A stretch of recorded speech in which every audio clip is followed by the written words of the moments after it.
Bueno, diciembre empieza con las novedades en el sector productivo, como lo decíamos más temprano, porque el sector de la producción de la yerba mate anunció que hasta que no consiga un precio justo, no cosecharán yerba en esta etapa que se conoce de safriña, o como safriña, que es la etapa de verano.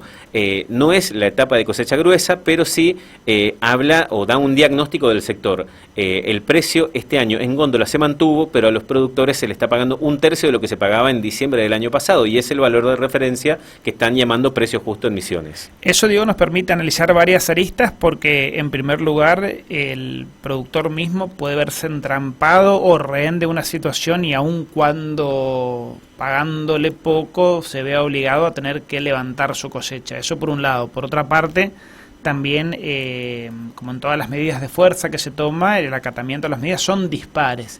Y por último, para cerrar este análisis, lo que tiene que ver con los stocks que manejan los secaderos, los molinos y los grandes supermercados, que aparentemente están estoqueados para un buen tiempo. Vamos a conversar sobre este tema con el director por la producción, por lo menos hasta este jueves, cuando en la próxima reunión de directorio ceda ese cargo a quien ya conocimos la semana pasada también, dialogando sobre este tema, pero vamos a hacer una especie de aproximación a casi un balance de lo que han sido estos años en el directorio del Instituto Nacional de la Yerba Mate por la producción, que es Claudio Hacklander.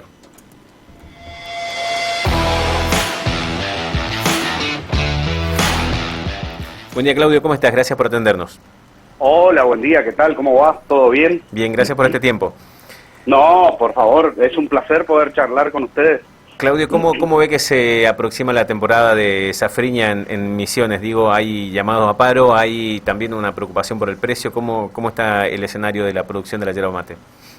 Sí, de acuerdo a lo que hacían la introducción ustedes, es algo parecido a eso. Justamente desde principio de año ya veníamos con un problema bastante grave, que habíamos solicitado en enero un valor de 505 pesos, después justamente por esa falta de unidad en el sector, se terminó aceptando 370 pesos, con una promesa que no fue cumplida de aumentos mensuales y demás. En realidad el aumento se transformó en un descuento, donde terminamos en un valor de 180 pesos del kilo de hoja verde en septiembre. Y eso nos deja en una situación muy vulnerable realmente al sector, porque el pequeño productor y el mediano va a ser difícil de que pueda seguir trabajando de esa forma. Hoy los costos superan los 300 pesos y es una cuestión muy difícil realmente. Nos vuelve a poner en un déjà vu como los 90, o sea, o paramos la cosecha y aguantamos hasta donde se pueda. En los 90, 3 años estuvimos sin cosechar y soportamos y aguantamos. En esta ocasión, no sé, veremos cuánto tiempo y bueno, o sea, tenemos que hacer frente a la cuestión, y como decían ustedes, los stocks realmente preocupan y mucho.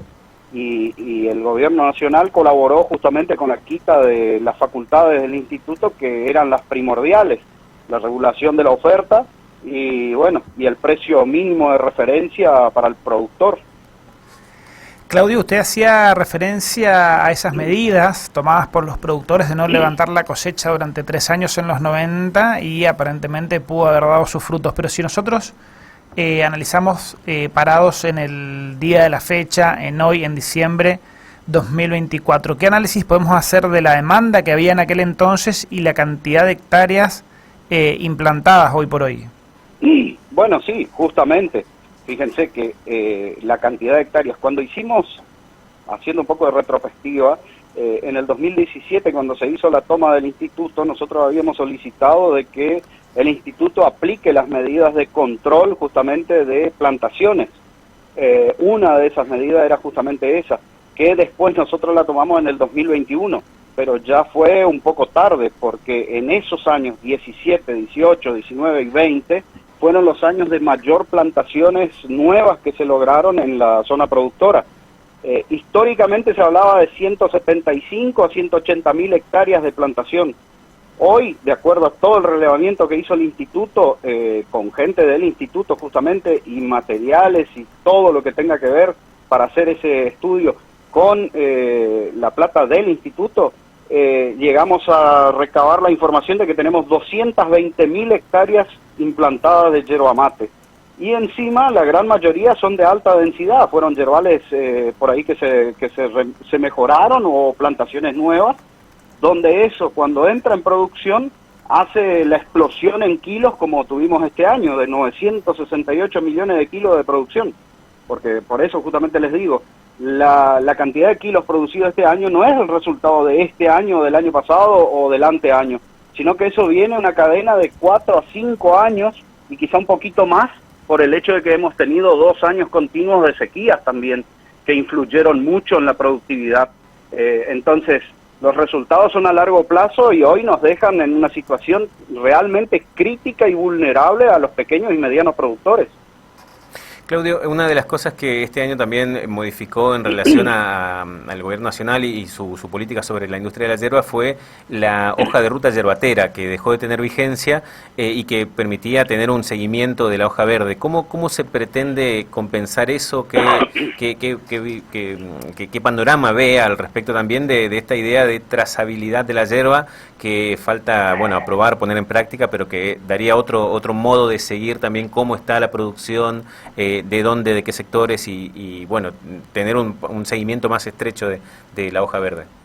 En realidad la hoja de ruta yerbatera era aplicada sobre la canchada a partir del secadero hasta el molino y después el paquete de salida para góndola.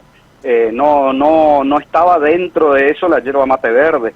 Pero el tema de la trazabilidad, como decís, es justamente una aplicación que nosotros desde el instituto habíamos desarrollado, ya la teníamos terminada prácticamente, se hicieron las pruebas de campo y demás, faltaba hacer la aplicación de ese sistema. Bueno, eso quedó en el tintero todavía y faltaría ponerlo en práctica nada más. Es una aplicación que funciona muy bien y la excusa en su momento fue de que no teníamos suficiente conectividad en los municipios por ahí más alejados de los centros poblados. Pero hoy con el tema del internet satelital y demás, creo que sería algo muy útil para el sector y realmente va a reflejar cada kilo que se coseche con cada trabajador que esté involucrado en la tarea, el productor, quiénes son los que hacen el transporte, todo.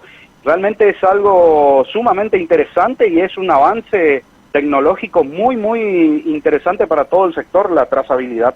Hasta que no se implemente la trazabilidad y mientras no haya hoja de ruta, ¿cómo se monitorea eso? Bueno, el monitoreo se da igual. Nosotros tenemos los remitos de transporte, tenemos, el remito de transporte es justamente de la chacra hasta lo que sale del molino, o sea, tranquilamente se puede hacer un seguimiento por ese lado.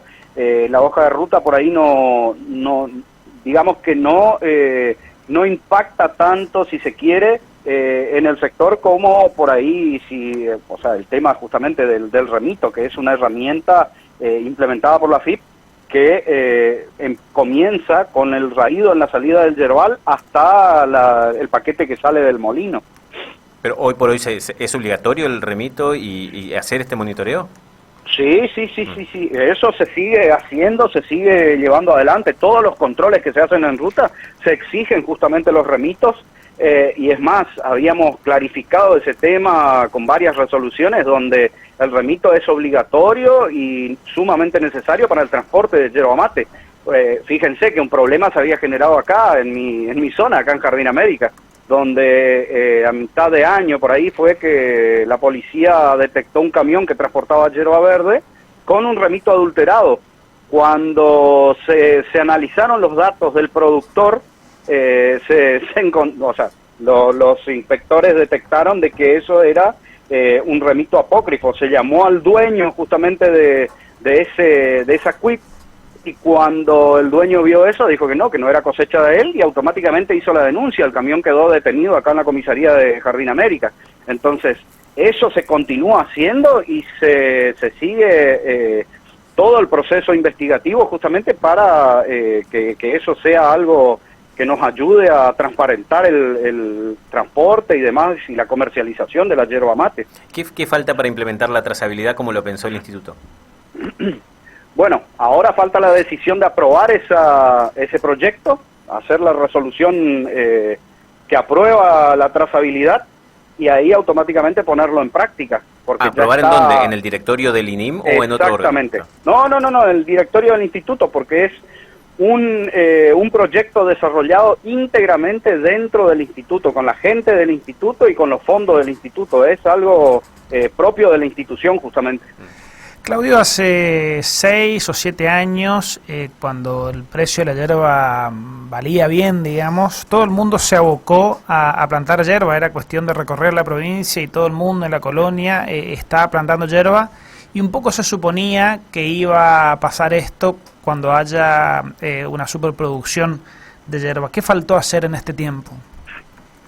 Bueno, justamente como les decía al principio, cuando se hizo la toma del instituto en el 2017, fíjate, hablamos de 7 años atrás, nosotros habíamos propuesto y habíamos pedido que el instituto saque una resolución donde se prohibía la plantación de yerba mate o se regulaba la plantación en una determinada cantidad de hectáreas por productor por año. Eso salió la resolución, pero muy tomada de los pelos y no se puso en práctica nunca.